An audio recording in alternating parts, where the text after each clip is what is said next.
Pragyansh shall be the chair for this round, requesting the panel to introduce themselves. Hi everyone, and Anahita, all the best.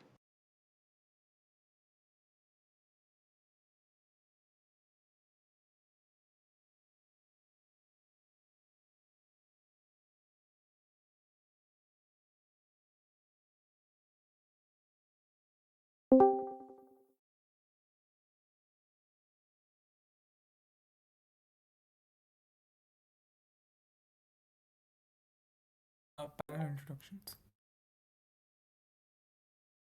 Hello. Hi, sir, on panel. Thank you.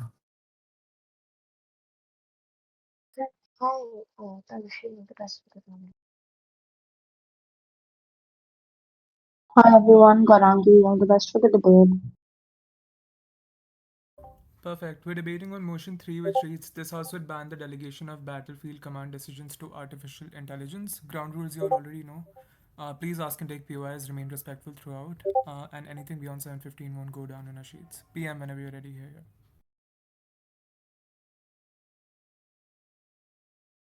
Hi, Atiyab going in as PM. For POA, just write it in chat, don't unmute. That's all. I'll be self-timing. Thanks. Starting in three. Before I am completely audible, right? Yep. Great.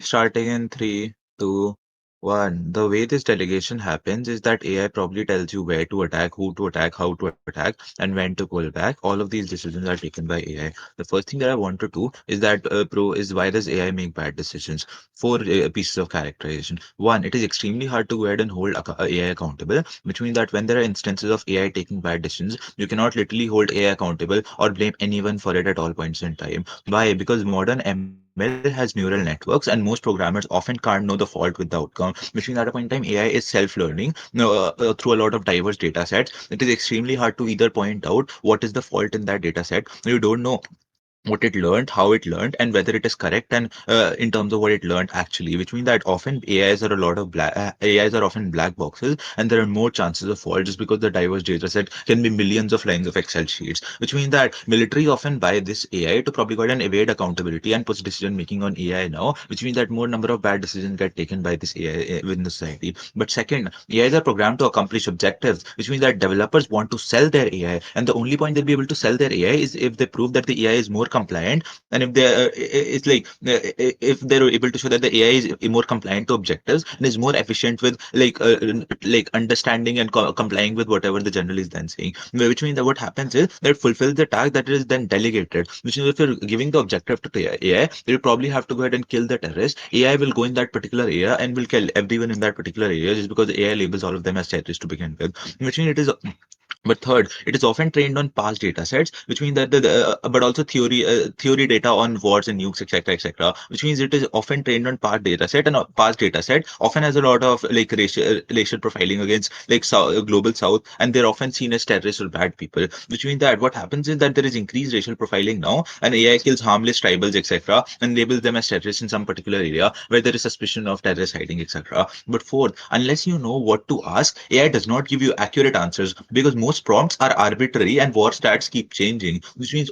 AI often makes strategies based on past inputs, and you have to consistently give in inputs to AI to begin with. So unless you like feed them everything and or actually feed them a very nice prompt in terms of pointing out in the right direction, AI is probably going to take inefficient decisions to begin with based on past context. The TLDR is extremely simple. You often care, AI often care about statistics, and the response is always not context based. I'll prove context based responses are more important at times of war, but the implication of this is pretty simple. AI often does a lot more civilian killing because AI does not efficiently identify or differentiate between civilians and terrorists to begin with. Two instances. One, people often want to cease fire, but they're often instantly killed by AI controlled drones to begin with, just because AI labels all of these people in a particular area as military militias or terrorists to begin with. But second of all, people under debris, there are people who probably go ahead and hide under debris in order to go ahead and escape this military warfare. But AI often assume these people as hiding under debris to probably go ahead and launch a secret attack, etc., etc. And these people are often nuked or bombed as well. And this is particularly bad. This is because AI does this inefficiently and does a lot of civilian killing. The comparative on our side is extremely simple.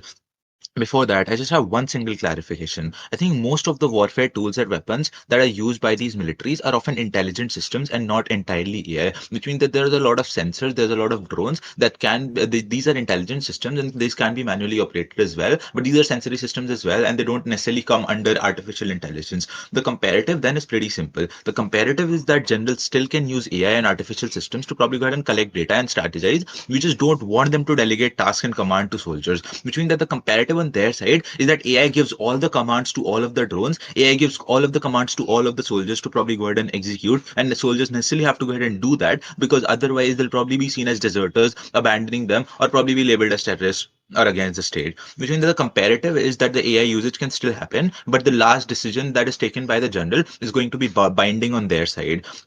The second burden that I'll prove is that why generals are more accountable. Three pieces of setup. One, I think often there is military code, which means at a point in time, generals take bad or inefficient decisions, will lead to a lot of killing of soldiers or civilians. They're often stripped of their position, which means that at a point in time, these people are scared of military code because these military codes are often harsh and they're made up of old military people or experienced military people, etc. They often end up they often think twice before taking any sort of decision because they're scared of losing their jobs and legacy. They're scared of losing their house, family, and this societal reputation that they then have. But second, on battlefield, they often catch emotional cues and context faster as compared to AI, which means that during battle there is like a lot of loss of life. But second, later I'll take pure later. But what generals do necessarily do is that they can talk to a lot of civilians, see what their soldiers actually want, just because these are close knit military camps, etc., etc. Which means often they end up taking more moderate decisions, which are in favor of the military or in favor of what the soldiers actually want, as opposed to what will probably go ahead and win them wars. Which means that there are less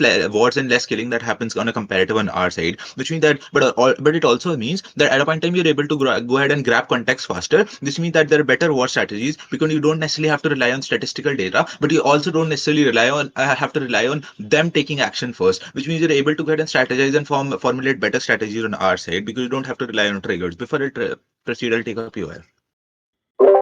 Governments and militaries all around the world aren't stupid. They have every capacity to use this in its right way. There's still some degree of intervention, and this technology can be used efficiently. It doesn't work like an LLM like ChatGPT.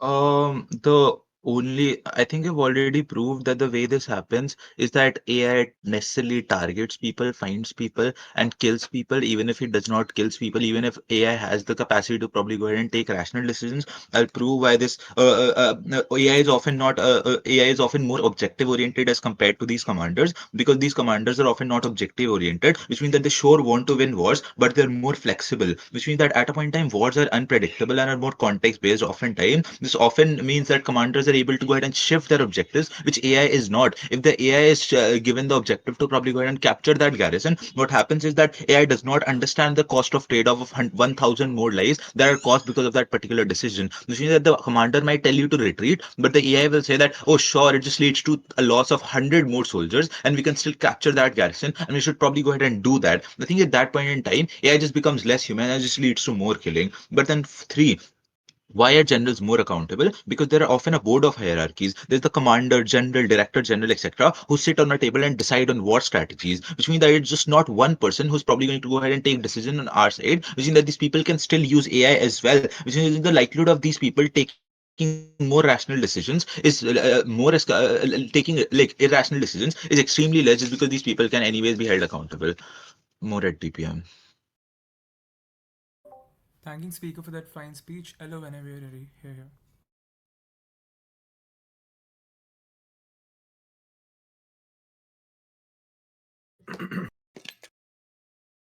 Hi guys. Am I audible and visible? Yes to both. Cool.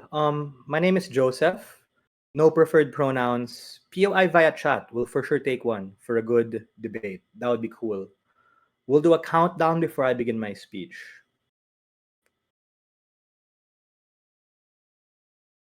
Starting my speech in 3, 2, 1. Mr. Speaker, ladies and gentlemen, the use of AI in the military has been around since the 60s, way before normies like us had access to LLMs like ChatGPTs and other consumer driven functions of generative AI. I also think that governments and people aren't stupid, and in many instances, they have the means, motivation, and capacity to be able to protect themselves because if they're as capitalist and results oriented as the previous speaker admits, they, who are also the ones who are going to be prompting this AI given the chain of command and it being used in those decisions, are likely to be able to use it in a way that protects your soldiers because sending out way too many soldiers puts these people at risk and also uses way too many resources. What motivates our side of the house are things like the fog of war, human error, and the human cognition that is susceptible to bias, emotions like anger, emotions like fear, which can actually lead nations to take disproportionate action, like when they bomb the shit out of other countries or even go into conflict willy nilly. Two impacts we're going to get from our side from our speeches. Number one, a more efficient use of resources, material and human, and how ultimately this can lead to the less destructive capacity of war that ironically a flip to opening government is actually leading to less war in our attempt to be able to do this better. Let's characterize, which will also function as substantive material. This is going to be used before, during, and after conflict. Before war, this is going to be used for things like strategic troop deployment, geographical surveillance, and figuring out and optimizing supply lines to be able to give the garrison and those people what they need to be able to fight wars, with reducing wastage as well as a check against the military industrial complex that wants to sell the most amount of bombs and weapons because those people benefit from it. Let's talk about during war, where it actually might matter the most. It means the AI being able to advise when we can cut losses, strategic pivot points we have to make in terms of the execution in order to be able to find out should we retreat and take this loss as opposed to when emotions kick in and people double down and you eventually have longer wars where they're like, yo, we should fight, fight, fight. The AI, and this is a flip to their characterization, because it's utilitarian, it's not just about the result. It's also about the means to be able to get there. So even if these generals initially wanted to end that conflict, but the need to adapt has to happen, the AI will then advise a strategic pivot, which otherwise might not particularly happen. We think political and economic incentives, especially from the incumbent government or people on top who are the ones reinforcing the military industrial complex, are the ones who are controlling the strings. And we think, sure, we bite the bullet to some extent. There might be biases, at least in terms of execution. Other kinds of people, like creating a division of people who can be able to advise and people who can code it, are now going to be liable to be able to understand as a means to hold them accountable. Let's talk about after war, right? Because in many instances, companies go fucking ape shit and double down and start going into other proxy wars and other conflict.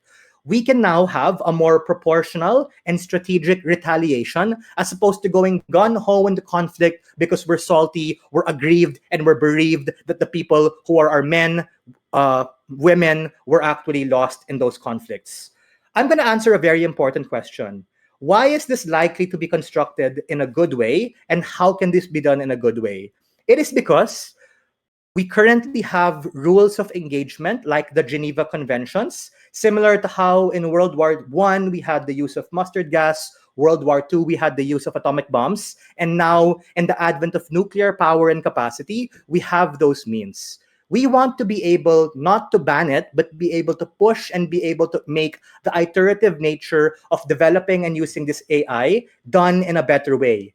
This can be done through establishing an international and domestic body to be able to ensure that the Geneva Conventions that serve as a rule of engagement are going to be done. And here's the flip, right? The previous speaker said it only learns from the past. But as compared to generals who only are privy to their current lifetime and maybe one or two generations before, this AI has everything. Meaning we're going to be able to learn not just from World War One, World War Two, but we can even learn those kinds of things like what Sun Tzu talks about in The Art of War, which of course are easier said than done, especially when emotions are at an all-time high and are ultimately rampant. The ability of these specialized AI, which aren't just like LLMs or how generative AI works, is likely to be able to use those things from the past in order to prevent it as a means to be able to save resources. Before that, POI, go for it. So whatever you have said can still happen at government. You need to explain why you need to give the delegation command to AI, not just the use of AI. Because you guys, sure, might still have AI, but if you aren't able to start in terms of delegation, then to what extent can we trust it? We think that this debate is not about this technology being good or bad, but nuancing it to those specific delegations, like what I characterized in my pre-oration, before, during, and after war is an ultimate start. What are the impacts you get coming from our side? Number one, we can actually get proper accountability in terms of being able to hold specifically those devs and those people who made it responsible, as opposed to in status quo where maybe nations can scapegoat and be able to hide behind the barrier of the military industrial complex. Number two, it's precisely because it's utilitarian that actually the AI is likely not just able to go gung ho as using things as a means to an end, but likely to be able to do this in a strategic way to be able to use the limited amount of resources, but also get the same or better impact. Thirdly, we think that there's an ultimate way to be able to use the entire corpus of human knowledge as a means to be able to learn those things outside human capacity and cognition.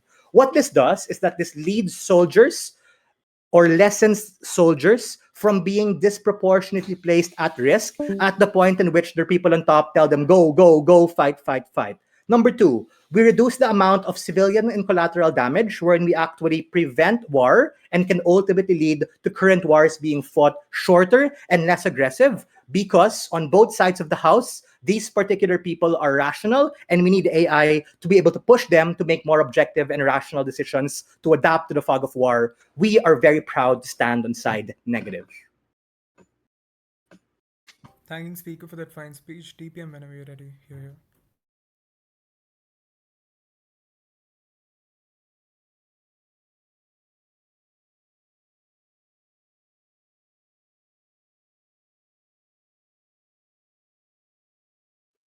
Audible? Could you be a little louder?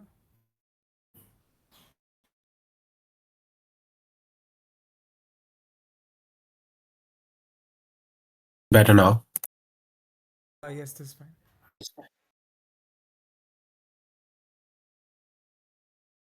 Just setting up a timer. Three questions on accountability, on why generals are better, and why whatever government opposition has said is mostly uncomparative, so they are not winning anyways. First, on accountability and why AIs cannot be held accountable. So the POI, they asked that you can still intervene and you can still make it good, just does not happen when you use AI systems in war. This is true for three reasons. First, the companies that often produce these AI systems have very less incentives to admit error, because the reason they are often able to sell and market this AI is on being efficient, because obviously the people who want to buy this AI want to win those wars. They do not want to be moral actors, otherwise they do not have a need to buy AI or to be efficient in war. States often buy AI and the marketing around these AI systems is around how it can complete objectives as fast as possible, as quick as possible, and as efficient as possible. And since it is often a black box, companies are able to also have capacity to struck away this error, because they can often blame it on the AI that it developed in of itself, that the neural networks developed in of itself, and it learned about from its own self, which often AI systems do. But second, the critique of AI is often also hard, because the perception of AI is seen as something that is very objective, something that has a lot of data, as Elo says, and often because of this techno optimism, that people believe that the whatever the AI systems are saying is going to be accurate is based upon a lot of training and lot of data. Soldiers and generals often often do not have capacity to call out because they do not know coding, they do not know programming. So any counterfactual they developed against the AI system is very difficult to prove because the AI system is a black box and because of the techno optimism. But third is that the data these AI systems are trained on is also very confidential because this is military grade data which cannot be made open source or public to a lot of other people. That means it is not even possible to hold them accountable that the data was biased because you don't fucking know what the data was or on what it was trained. That means in these instances it is not possible to know whether the decisions that the AI is making is based on the fault of a programmer or the fault of the general or fault of a state because the AI system in of itself is a black box and is not accountable. Why then generals are better? Because note that both generals and AI systems can make errors and can make bad decisions. It is speculative who makes better decisions in general, on incentive at least. So the better way to resolve these clashes is just on capacity, where you can force these people to make better decisions in most instances. Three things why generals make better decisions. First is that battlefields often have a lot of information which is contradictory. Often things like misinformation, where your opponents also spread things like propaganda, spread things like misinformation, incomplete intelligence, which AI needs to interpret at opposition. This means that the decisions that AI takes often start depending or comparing it with the old data in previous wars, which might not fit the current scenario in the current wars because terrains are different, incentives and motives of these wars are different. And since AI gets incomplete or misinformed data during these war times, it becomes difficult for it to create the most accurate decision in most instances. Versus on our side of the house, generals have their trust networks in the army. Sure, they can also get misinformation and they can also get incomplete intelligence. The unique thing about generals is that they know which soldier or which brigade commander tends to be more accurate, tends to be someone who can trust more because they have trained with them for years, have personal POI. connections. It is easier for generals to know what information is likely to be good in most instances, which AI systems cannot do because they cannot weigh this information in this manner. But second, I know Op says that humans hesitate and have friction in decision making, and therefore you should give AI this decision making power. This friction is actually good because this hesitation allows generals on both sides of the house of the war to get more context, to consult more people, because the action that they will do can kill a lot of civilians even if it makes them win war. So they do not make decisions that cascade into killing millions because they often hesitate before doing so. So they either go for diplomatic means or either go for things like POI. deterrence instead of being offensive. At opposition, AIs make instantaneous actions, and often drones and AI systems are interlinked. So it happens on mass scale throughout the country because that AI system is connected with each drone and gives a decision in a millisecond. So one error, which is very likely, has often huge impact. And on the worst, it is local, that one general made a bad decision in a local locality in some place, but on their side of the house, since these are all interlinked chains, the decision often ends up killing a lot of more people. But lastly, generals can reprioritize goal. They can shift goals from winning wars to probably saving civilians. They can often tell the state back home that we can win this war, but the cost is going to be killing 10,000 civilians, which might not be very politically good for us, optically very good for us. Therefore, we should change the balance of priorities that we have. So even if we can win war, we should not try to win POI. this war because the harms can be pretty huge. On comparison, AI systems often depend on pre-programmed objectives and are there disconnected from the battlefield. So they cannot see the fear in the eyes of the opponent soldier. They cannot see the dead piles of humans and they do not feel anything from it. So often their objectives are pre-programmed, they want to complete them. So even if they're killing 1,000 civilians to win the war, they will go ahead with it. I know opposition can say, oh, we can intervene and we can change the data if the priorities change. But the issue is you cannot change the data mid-war because it often requires retraining the whole model, recoding the whole model, which often takes too much time, too much money, which often states do not even have the capacity to do so, even if they have the incentive to reprioritize. This can only happen when generals POI. have the power. That means general makes better decision and are also more accountable, as Atiyab already explains, which goes unresponded from LO. Then opposition says that you can still intervene and use it efficiently. Three responses. First, this actually concedes our case. We can still use AI on our side of the house and its decisions on our side, but the final command rests with the general to implement it or not. So if LO concedes that generals and states have capacity to intervene in good ways, we do not even have to prove that. We are already winning on it. But second, on their side of the house, AI systems pass decisions in milliseconds to hundreds of drones and automatic bombs. You do not have capacity to intervene at all. A human takes minutes to think. I don't know how you can intervene in millisecond decisions. But third, because of my reasoning of how hard it is to hold AI accountable and perceptionally it is seen as also correct, the incentive to intervene is also less. POI. On your side, these generals at the top who make those decisions are in many instances in the pocket of the military industrial complex. The comparative on our side is we decentralize decision making to more people, having more accountability in the process. How do you decentralize to more people? An AI system, I already explained, is not likely to be accountable. And the data you feed into that AI, the companies that are making these AI are the ones who objectively just want to win wars and not change. Even if the generals are in the pocket of the military complex, they still need to be held accountable to the people, or at least to the military court, as Atiyab explained. So you cannot just say one mech and respond to all the reasons Atiyab gives. First, they say opposition says that sending soldiers out is bad. Yes, exactly. This is actually what causes deterrence, because soldiers dying is a huge political cost to nations and their leaders. They get questioned for killing their countrymen and wasting taxpayer money. A lot of backlash around US being in Afghanistan, which actually empirically happened. It's just two things. First, countries focus more on diplomatic negotiations because sending troops outside can hurt their electoral incentives. On comparison, drones being killed doesn't hurt anyone, so it is more easy for them to prolong wars on a comparative. The last thing they say is that AI can be fed Geneva Conventions, but the issue is the convention is not objective, that you can't kill 10,000 civilians. It is often a judgmental call which requires subjective context, which only has is with generals. But even if AI uses Geneva Conventions, it is worse, because now bad states get the easiest way to stop AI from doing anything, using civilians as shields or placing weapons near hospitals and mosques to make the AI ineffective and not being used at all, killing all the people who cannot attack anymore. Thanks, speaker, for that fine speech. Diallo, whenever you're ready. Here you.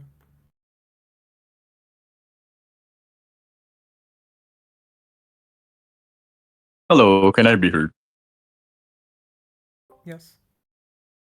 Setting up my timer. POS through voice.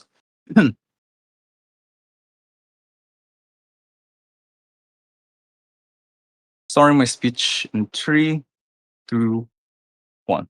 Modern wars no longer bleed the madness of the old world. They echo a species that has learned, however painfully from its own. Bound by law, sharpened by technology, humanity now wages war with cold precision of memory and not blind fury of survival.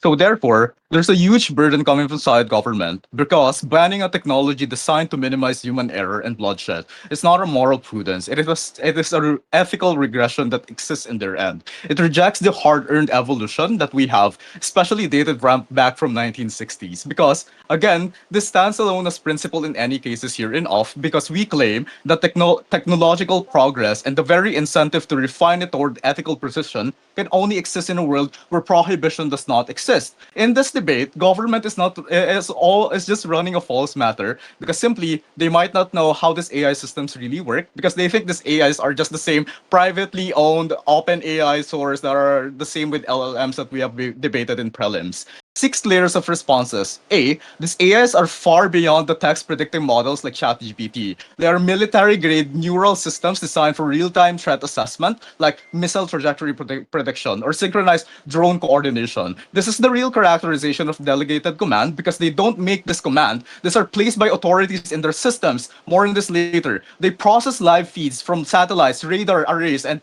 thermal sensors to make split-second decision that no human can ever compute in real time. Bro, you can also retrace the systems during war with your tech engineer. This is not LLMs, bro. These systems depend on sets. These are not LLMs because they are engineered rule data-driven system whose outputs follow explicit decision trees that you can adjust on time. You can have sensor fusion and hard constraint rather than probabilistic text generation that you need to train. Every action is fully auditable. Engineers and legal teams can replay sensor feeds and decision logs also at the same time. So if you want to ask about accountability, you literally have trainers of this state-owned data sets from AI. Again, these AIs are state-owned and state-trained, not by private companies, since they are logging secretive information here. I mean, even if you don't have matters on this context, this must be intuitive at the same time. Really, really weird case coming from Grok.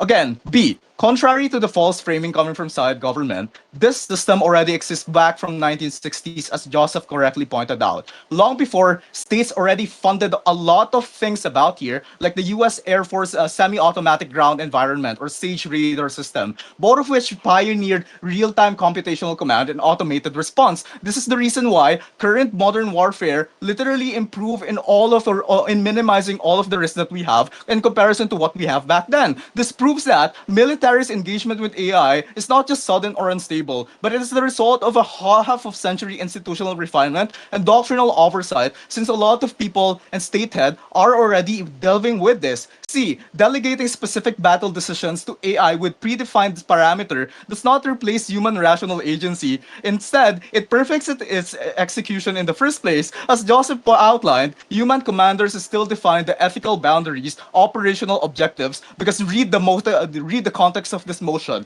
delegation of commands. And this is why conditional triggers are placed here that determine how and when the AI acts. The result is a command structure where moral accountability remains entirely human. And D, in the comparative, in fact, states are legally and operationally bound to train their battlefield AI system using the datasets and protocols developed by expert military ethicists, engineers, and lawyers at the same time. Because the systems contain embedded trigger mechanisms, rules that define when engagement is authorized, how intelligence is collected, under what threshold force may be applied. And E, military leaders, when you talk about accountability in this debate, or the desire to preserve rank, as characterized by Goff in their PM2, often make decisions clouded by self-interest rather than tactical logic, because you don't know who bombed or who authorized bombing this specific land, who authorized sending a lot of staff in this specific area. You still don't know in the status quo due to the political collection that you have to protect these military leaders.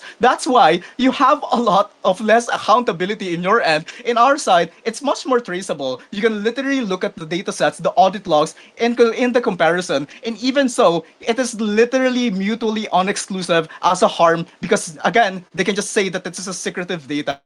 This is where AI systems can be far more crucial because AI operates without the ambition or political preservation that you have. It outweighs purely through data and risk probability and mission op parameters. So the difference here is human morality in war stems not from direct manual control, but from rational accountability. Commanders are moral agents because one, they determine the goals of the war. Two, they set ethical constraint. And three, they ensure just conduct. These are reason wheel and not mechanical execution. So therefore, delegating a specific battle decisions to AI under those predefined parameters preserves this rational agency because this is the specific mechanism that Joseph told you that government is yet to respond. And here's the thing, ethical warfare is governed by just in bellow standards. Like we have first distinction, proportionality, and last is necessity. AI delegation enhances all three in warfare. First, in distinction, machine visions identifies lawful combatants far more reliable than exhausted or emotionally compromised leaders. This is why, in the status quo, modern wars employing AI-assisted targeting system have recorded fewer civilian casualties. These AIs are trained on decision-making protocols that is explicitly derived from Geneva Convention principles of distinction and proportionality. And this is why states have strong incentive to encode these international norms in their AI frameworks because no military wants to risk global backlash, sanctions, or loss of legitimacy due to unlawful strike that these AI systems might have done. That's why they have integrated all of this international law system whenever they formulate the decision from their legal team and all of their engineers when they're pioneering all of these commands. Hence, nations actively calibrate and retrain their battlefield algorithms to comply with international humanitarian law. And B, proportionality. Algorithms can calculate minimum force required, reducing overkill and friendly fire. This is why US, when they bombed Iran, used the same system to have lesser civilian conflict. This is why also, however, AI functions through computational proportionality that you can never have inside government whenever you ban the system.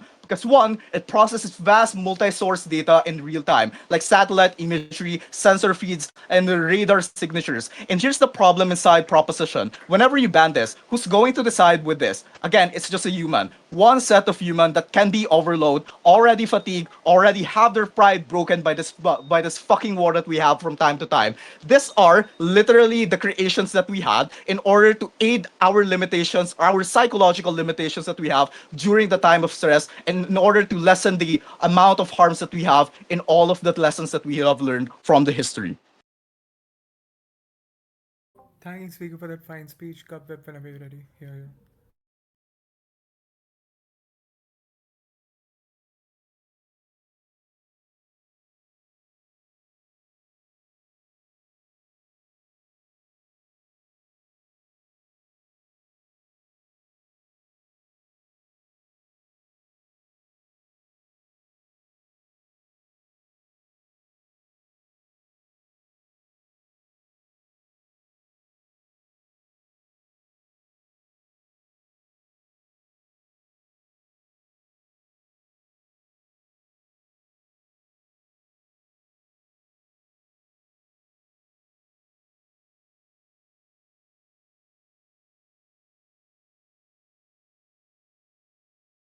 Gavip.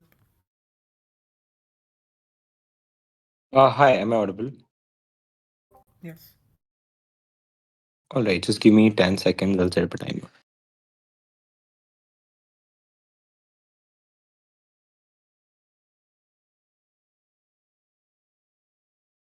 Hi, this is Hardik. I'll go as the Gov Whip. I would love a PY only after the fifth.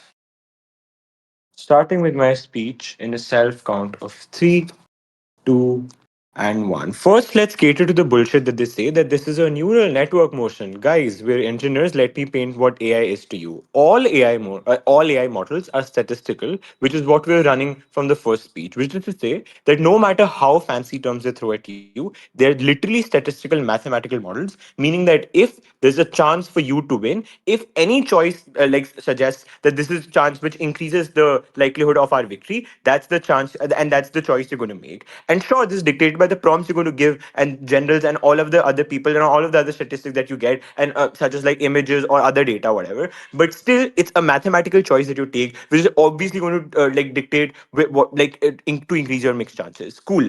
What are the challenges they throw at AI? The first challenge is that AI is not proportional, because AI could be more proportional than generals, because generally don't care. They care about their promotions. They're humans. They can make errors, etc., etc. Excellent. The only issue is that this is a priority to the debate, meaning that all of the analysis to say suggest that, oh, we can do a pre-war setup, we can do implement this in drones, we can gauge how many weapons we own. All of this is happens before the war starts, meaning that since this is not literally AI happening, making delegating battlefield decisions, this is literally the pre-setup that you can do before, like when you want to order weapons, etc., or when you want to gauge how many enemies can come and what should be our war strategy. This is independent of the motion, meaning this motion suggests that you want to delegate battlefield decisions as to what should be the next step, not what should be the initial step before we start the war. Meaning, if their idea is that pre-war setup is happening on their side, it happens symmetrically. Don't buy any of this analysis. The second claim that they throw at us is that AI is often more proportional, and you can feed in Geneva Conventions to that. I have two responses to that. The first one is that the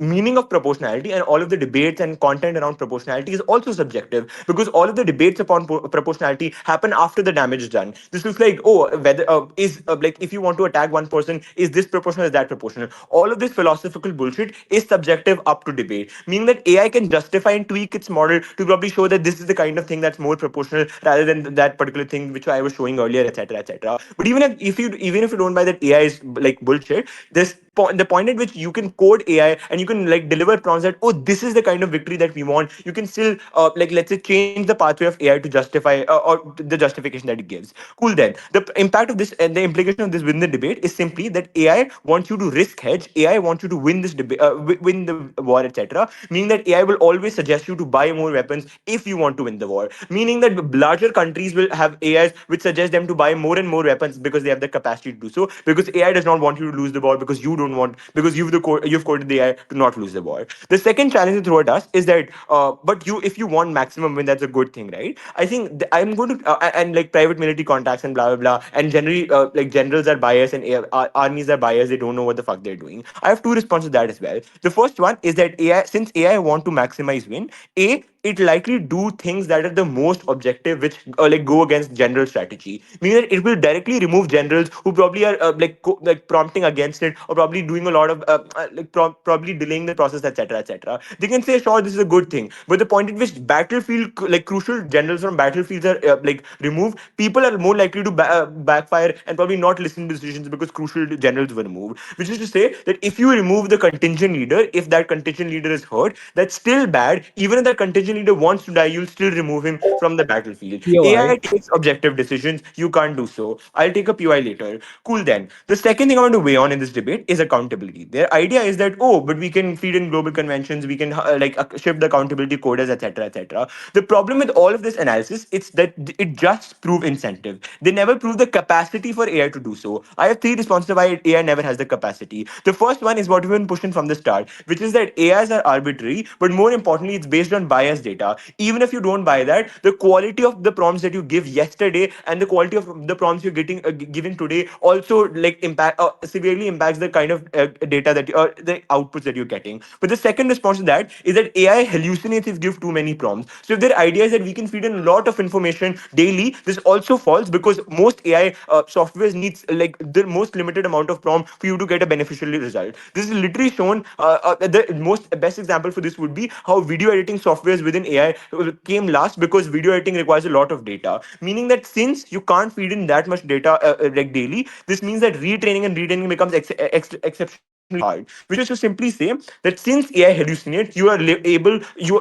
only give limited prompts, which further makes AI a bad system for you to completely rely on. Sure, you can take advice from AI daily, but it is only just to say that you want to take advice, give them limited context, and not probably rely on them for daily decisions. I think I'm going to impact this on two levels. The first one is that since on their side you're absolutely reliant on them to make daily decisions, POI. you directly reduce the deliberation that you do. Meaning that if you were to deliberate for 5 hours for that particular strategy, you just rely on AI for what the proposition is, and you focus on that and just go forward with it. Meaning that you less deliberate less on strategy and you just focus on the what AI is giving. The second thing under this is that since I've proven that over reliance also means that you're training it for a long while. This simply means that if you were to retrain again, and if you were to probably change your strategy, a lot of retraining would be required. Meaning that it would put you behind strategically your other the other enemy. Meaning that you are likely to not retrain this model and continue the strategy that you were going. Meaning if your initial idea was to just go ahead and win the war, that's what you fed in the AI. You're likely to stick with that strategy because retraining the AI takes a lot of time and it'll probably even cost you the war. Before I move on, quick POI. Earlier, you said we can remove the general. I'm confused because that contradicts your push on having no accountability. We're completely fine with removing that general if he sucks or if he's the one who led it to having Yeah, shitty prompting. cool. I got your POI. I misspoke. I didn't mean the general. You can remove the people who are actually in the battlefield if they're, I don't know, dying or if they want to die, whatever. Generals understand or commanders understand this better. They're likely to focus on one the like regiment sentiment is or whatever. Cool. I'll be on emotional sensitivity next. And these are our pathways to victory then. The first pathway to victory is that AI is rigid, AI is subjective, AI does not is literally a black box. So the first thing would be nations shift accountability to AI, meaning that if nations literally want to kill and obliterate the other side in the war, they can just shift the accountability that, oh, AI did this and AI like constructed us to like buy millions and millions of weapons even if we did not need so. They would like simply hide the facts that, oh, we also inputted the fact that we can spend $1 billion in our military funding, meaning that AI can also be tweaked. AI is subjective and it highly depends on context, so you can directly shift accountability. You can't shift accountability to coders at code AI because they themselves know what the fuck AI does, because it's literally a statistical math model. Once you develop it, you can't follow it back. The second thing under emotional things is that generals know it better. This is literally what Rishabh's entire speech was, which means that you can convince politicians or like literally the prime minister that sure we can win this war, but it will cost thousands of lives. Do you really want that? The generals can weigh geopolitical peace better. We can have better ceasefires because generals don't just care about winning the war. They don't just care about their promotions. They care about everything around them because they've spent a lot of time within the army. Meaning that at a point in time, generals are a better holistic choice makers. They should be the final say Right. within wars. Thank you, speaker, for that fine speech. Up whenever you're ready.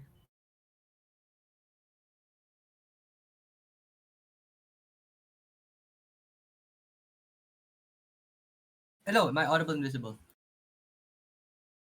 Yes to both. I'll take a PY through voice.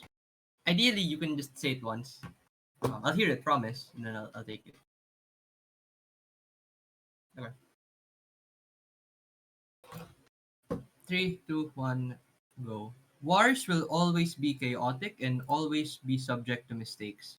But what we can change is the ways in which we fight and combat in these wars to lessen the end outcome of people dying. The world right now has never made it easier for wars to be fought. Yet, if you look at what's happening right now, these wars either haven't happened, or in the instance where it has happened, it wasn't as violent as that of the past. This is good, and the ability for artificial intelligence to improve upon this efficiency to lessen death is something that outweighs all the minor mitigations that government bench seems to think is the winning case. I just want to point out, Joseph points out a problem that people die because of military inefficiency. Government doesn't engage. And the only thing in terms of contribution that they put forward in this debate is mitigations for the use of a particular technology. They have no positive case. Two issues in this debate. One, on efficiency and who kills less people. Two, on management and where wars are just a lot less destructive. Issue one, on the efficiency of saving more lives. The first thing I want to do is explain and rebut PM and DPM's characterization on how delegation happens. PM says that they're like these AIs will tell you where, what, and who to attack, and that they're the only actor that like this particular decision is reliant on. This is legit dumb. The military industrial complex is the most bureaucratic institution in the world. There is no way that a country like the United States will target a Chinese city just because an AI tells them like that particular option. Obviously, human specialization and oversight is tied directly to the delegation of these decisions. Their burden push doesn't stand to the scrutiny of basic common sense. War is different from cheating on a test, right? Maybe you can get away with not reading whatever ChatGPT says and just passing it. In war, you probably can't do that. Government makes the misequivocation of making like decision making and delegation. And his entire extension is reliant on this misunderstanding. Secondly, DPM explains that it's likely that AI gives bad advice. Again, this is false because DPM thinks and PM thinks that the AI the military uses is ChatGPT in a private entity. Firstly, AI can't think. They are necessarily dependent on the strategies of those generals and military personnel. PM literally explained this to be true, so I don't understand why the current military structure has to like make them like not be in that decision making anymore. In fact, as Joseph and Matthew pointed out, this AI, as with any tool, is integrated within the already hierarchical structure of the military. So it's a completely nonsensical characterization to burden push us with. I hope that's clear.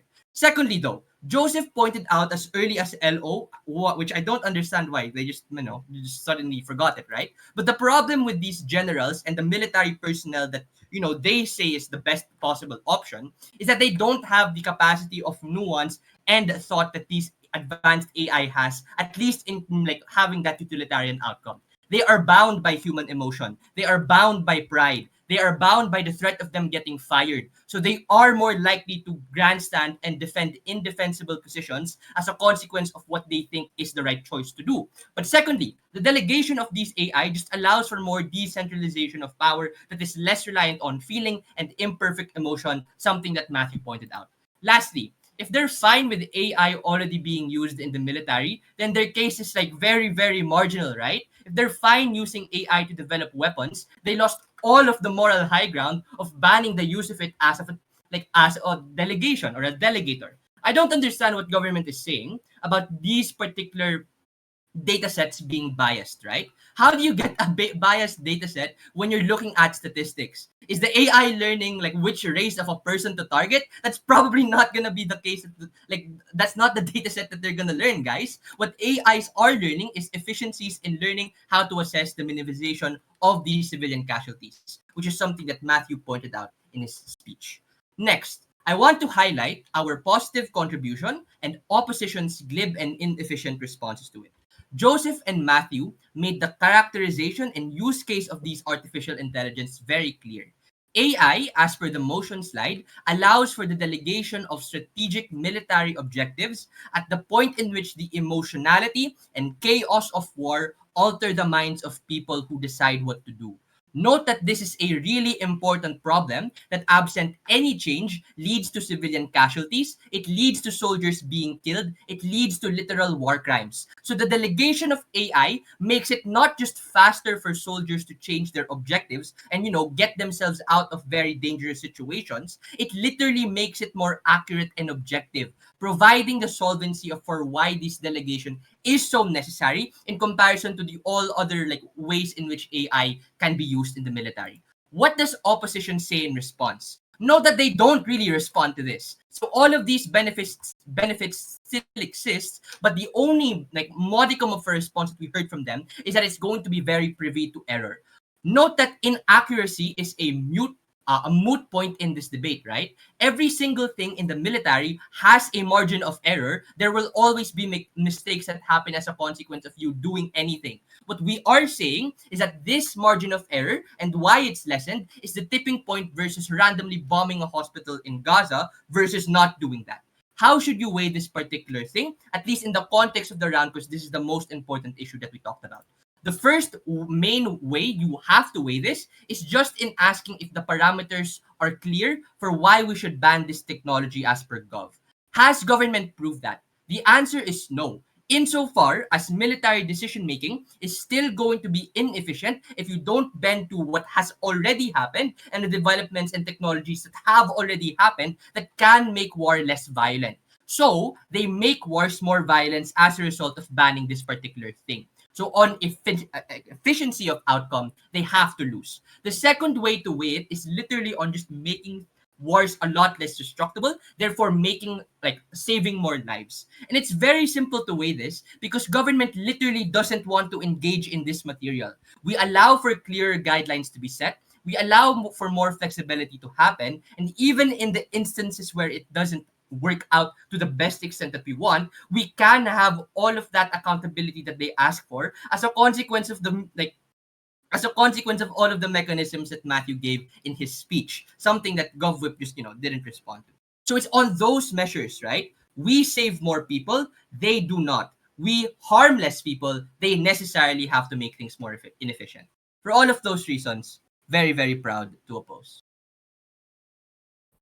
Thank you, Speaker, for that fine speech. With that, we've come to the end of the constructive half. Calling on op reply whenever they're ready. Here.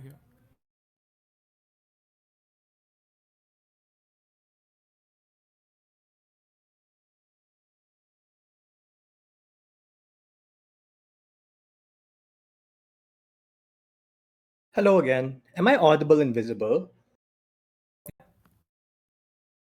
Sorry, yeah, I didn't hear. It's fine? Yes to both, yes. Okay, thank you. Joseph again. We'll do a countdown before I begin my speech. Starting my speech in 3, 2, 1. Mr. Speaker, ladies and gentlemen, if we take a look at the wars fought in the past, we understand that there have been problems. Things like racial profiling, proxy wars, longer wars, and people at the top pushing their people and pushing their soldiers to the brink of fighting impossible wars that lead to the death not only of our brothers and sisters in uniform, but also in massive human collateral damage.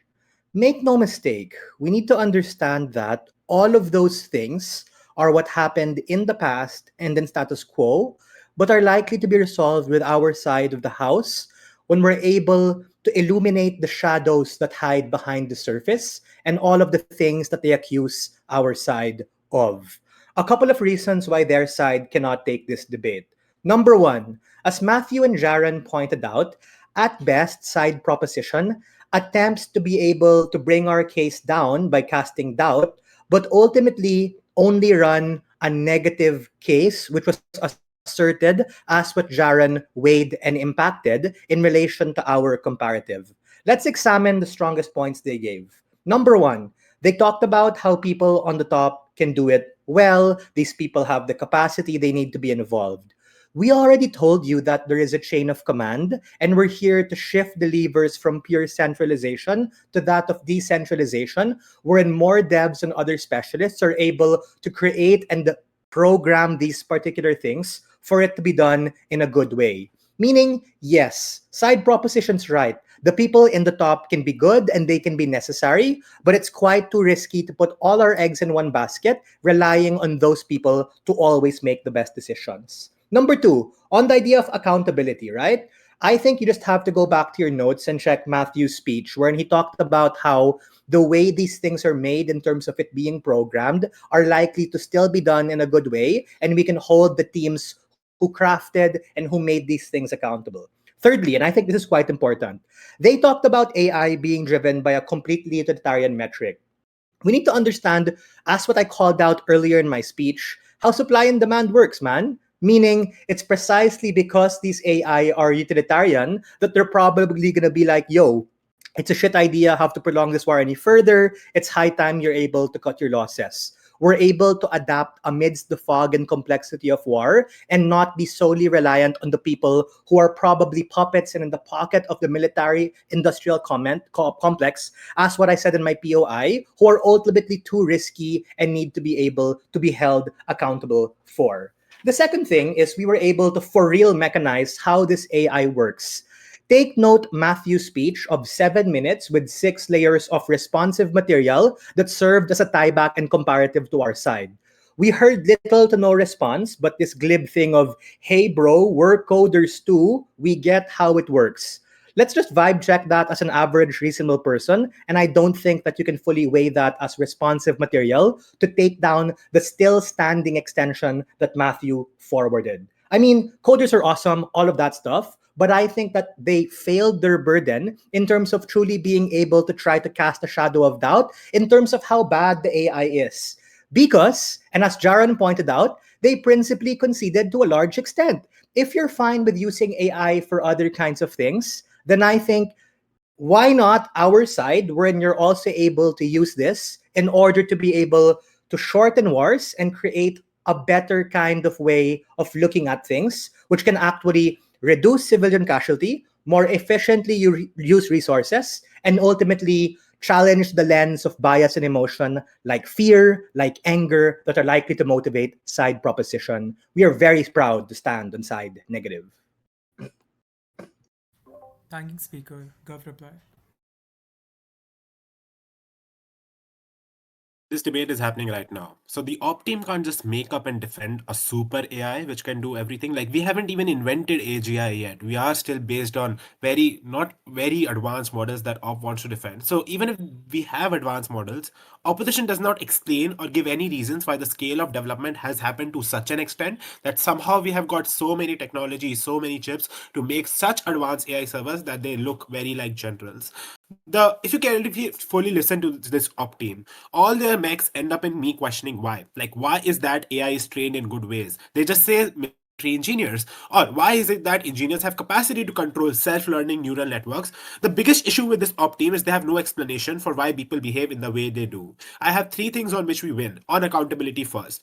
We explain that these AI systems are likely to be self-learning and are black box. So there is no particular individual that you can hold accountable because the AI system itself developed the algorithm in future. So even if op wants to defend the most advanced AI, this worsens for them because probably the most advanced AI is more self-learning. So they lose to that engineers cannot be held accountable because they were not even the people responsible for the AI to self-run. Second, we explain that changing priorities does not happen because these are pre-programmed objectives and retraining and remodeling often takes time. Again, the more the advanced AI that opposition defends, more harder it becomes to reprogram and retrain. So again, it becomes a higher concession if they want to defend the most advanced AI. But third, they can't just say that we are defending ChatGPT or stuff like that because all AI systems inherently depend on pattern recognition. They still do not make moral judgments regardless of how advanced they are, or they still can't justify decisions X over Y because it is all binary 0 1. So what do you even hold them accountable on? That your one was behind that zero or stuff like that? When you do not know what is going under in those neural networks, there is no explanation for what capacity do people have to hold AI systems accountable then. Therefore, on accountability, we are already winning. Then on decision making, op calls us being less efficient, but the issue is why is being efficient good? Because the efficiency that op is defending is about killing more people to win wars. It looks like three things. First, this AI system often does not have context of what is happening on the battlefield. They say that we have heat sensors or we have satellite imagery. But the issue is that those heat sensors and satellite imagery is often manipulated. Often is through things like hot dust. You often make things like fake bombs to make the AI systems and their imagery feel that this is something bad is happening and we need to act. So they have no explanation for why the AI is so advanced. They can go into the intention of humans and can make judgments on the experience that generals often have to know what is going to happen in the war or what tactics opponents can use. Therefore, the AI system often depends on older context to make mass scale decisions which are often inaccurate. But second, pre-programmed objectives often force these AIs to not make moral judgments about killing civilians, because winning wars is prioritized. So often killing thousand civilians seems okay to the AI because the priority or the weighted priority for the AI is more about winning the war. But third, they concede that some errors happen in all their speeches from the AI, and this makes them lose more because the scale of decisions that AI do are often huge in wars, because all AI systems start thinking the same, because they're interconnected to each other through things like networks and all drones that are connected to each other. So the decisions that are implemented in milliseconds are made on a mass scale decision by all the drones that are in the war zone. Versus on our side, in our worst case, if several generals, even if make few mistakes, at least other 10 other generals in different areas don't make the same mistakes. So the impact in a worst case also remains local, and not a lot of civilians die, which happens on their side of the house when even minute errors are done. Then on decision making also we are winning. On wars then, we explain that moral judgment of generals is what decreases casualties and makes less wars. They say that generals and sending soldiers to their deaths is a bad thing, and we decrease that on their side. That's exactly what explains that deterrence and less wars happen on our side, because it deflects states to things like negotiations and diplomacy more, because having drones being killed or having AI systems being killed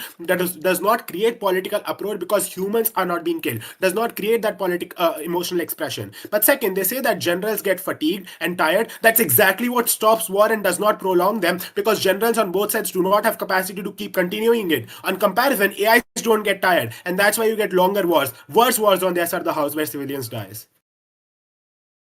Thanking speaker. With that, we come to the end of this debate. You can cross floor, virtually shake hands, and you'll know of the verdict in the grand auditorium in a moment. Judges can DM me their verdict on Discord or WhatsApp. I'll just drop my